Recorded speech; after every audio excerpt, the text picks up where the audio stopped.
ఇది నా వంట, నచ్చితే మన వంట. హలో హాయ్ ఫ్రెండ్స్, ఎలా ఉన్నారు? బాగున్నారు కదా? నేను కూడా చాలా బాగున్నానండి. ఈరోజు నా వంట బెండకాయ పులుసు. దీనికి కావాల్సిన బెండకాయలను బాగా వాష్ చేసి ఒట్టి బట్టతో తుడుచుకున్న తర్వాత కట్ చేసుకున్నాను. పుచ్చులు ఉన్నాయా ఏంటి అని చూసుకొని కట్ చేసుకున్న తర్వాత స్టవ్ మీద ప్యాన్ పెట్టేసి నూనె వేసుకున్నానండి. నూనె వేసుకున్న తర్వాత ఆవాలు, జీలకర్ర వేసుకున్నాను. ఆవాలు చిటపట అనే వరకు ఉండి తర్వాత కరివేపాకు వేసుకున్నాను. అది కూడా వేగాక ఆనియన్ వేసుకున్నాను. ఆనియన్ బాగా జల్దీ వేగాలి అని అంటే చిటికెడు పసుపు వేసుకుంటే జల్దీ వేగిపోతుంది, అంటే మగ్గిపోతాయి. తర్వాత బెండకాయ వేసుకొని దాన్ని కూడా బాగా కలబెట్టుకుంటున్నాను. కలబెట్టుకున్న తర్వాత ఇగో ఇలా వచ్చింది.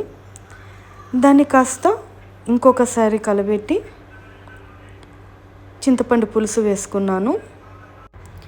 పులుసు వేసుకున్న తర్వాత బాగా కలుపుకోవాలి, ఎందుకంటే ముక్కలకి పట్టాలి కదా. అలాగే కొంచెం ఉడికాలి. ఉడికిన తర్వాత కారపొడి 3 స్పూన్లు వేసుకున్నాను.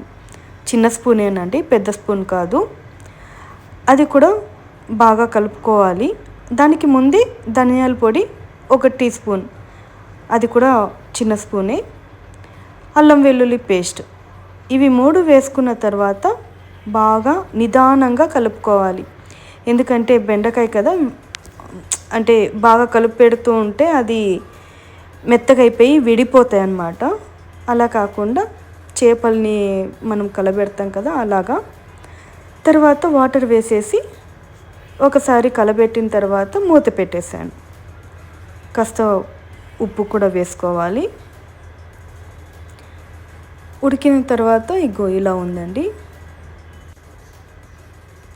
ఇంకొకసారి కలుపుకొని మూత పెట్టేసుకున్నాను. ఇంకా ఫైనల్గా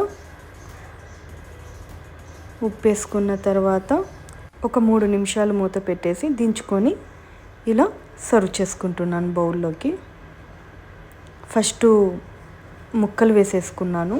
తర్వాత ఇలా పులుసుని ఉంపుకొని కొత్తిమీర గార్నిష్ చేసేసాను. ఎలా అనిపించింది ఫ్రెండ్స్ మీకు? మీరు కూడా ఇలాగే చేస్తారా? నాకు కామెంట్ చేయండి. అలాగే మీకు నచ్చింది అనుకుంటున్నాను. లైక్ చేసి సబ్స్క్రైబ్ చేయండి. Thank you for